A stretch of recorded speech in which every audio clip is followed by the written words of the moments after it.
Hey, and welcome back to All My Love Zoe. It's very good to have you with me once again. This is where we discuss fashion and beauty and shopping. So if that sounds like something you're interested in, then please do go ahead and hit the subscribe button.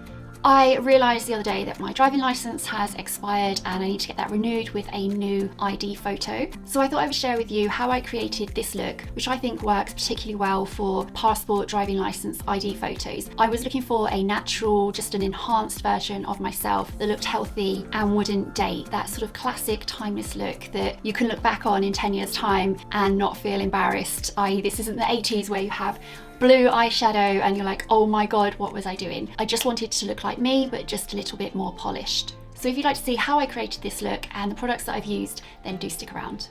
So first off, I'm going to start off by priming my skin using the Charlotte Tilbury Wonder Glow, and then work that in with the flat brush all over.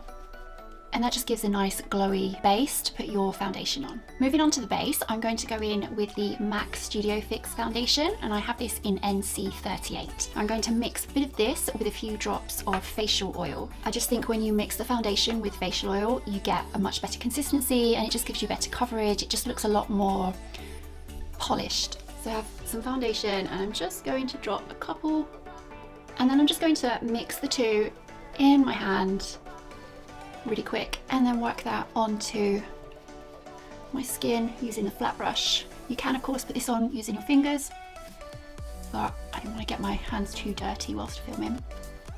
And just blend that down into the neck just so that you don't have a line. Now I'm going to go in with some concealer under the eyes, and I'm going to use my favourite Tarte Shape Tape concealer, and I have this in 22N.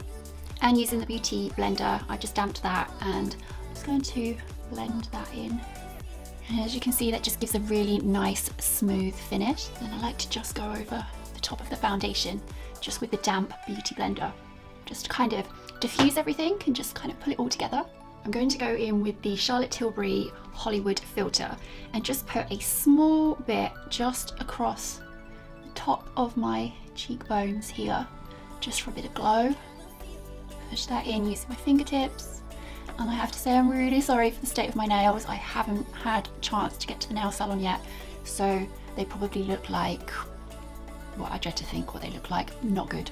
And that just gives a nice shimmery highlight that's very natural sort of glow to it. I'm going to go in with some contour cream, and I'm using this contour stick from CYO, Sweep Into Shape. I'm just going to bring that down there. I don't want to go too far into my face. I try not to bring it past my eye. I'm just going to work that in.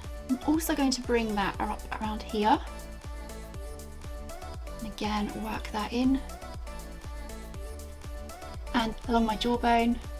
And just make sure that's really well blended. You don't want a line. Perhaps bring it down into your neck. So as you can see, it's nothing too dramatic, nothing too over the top. You just want to look like yourself, but just an enhanced, more polished, pulled together version. I'm also going to just put a little bit of bronzer just across the top, and I'm going to use the Charlotte Tilbury bronzer in the Film Star Bronze and Glow. Just keeping it very natural. I want to just add a slight bit of colour to the apples of my cheeks, so I'm going to use the Charlotte Tilbury Cheek to Chic, which personally I think looks a little bit like a boob, and just swish that in, makes you look healthy.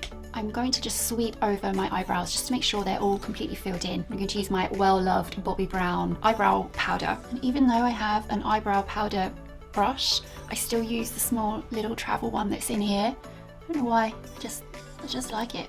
Maybe because it's cute and small. Using the bronzer that I used earlier, I'm just going to take a nice fluffy brush. I'm using the Soft Blend 30 from Sigma. Dust that over the top of the bronzer, tap off the excess, take that into the crease and just blend it so that it looks like a natural colour of your eye. I'm then going to take a MAC pencil in Costa Rica, going as close as I can to my lash line, and then taking a flat brush, I'm just going to go back into the bronzer and then just run that over the top to diffuse that line. And as you can see, it still looks very natural, but just a more enhanced, polished version. I just want to top that off with a bit of mascara. I'm going to use a Bobbi Brown Smoky Eye Mascara in black.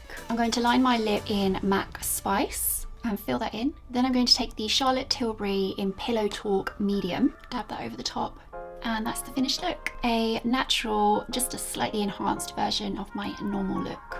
I've gone for a healthy glow, keeping everything quite neutral, nude colours, and I'm really hoping that although trends come and go, fashion, styles, etc., that sort of neutral, natural, just healthy version of you will always be in style. So when you look back on these ID pictures in 10 years time, you're not too embarrassed. I'm sure you'll agree this is a very easy look to recreate, and it's also a very classic and natural look. I think when it comes to ID, passport, driving license photos, you should stick to a neutral classic palette, as it's something that never really dates. So when you do look back on it in 5-6 years time, you're not going to be, oh my god, what was I doing? Why did I go with neon eyeshadow?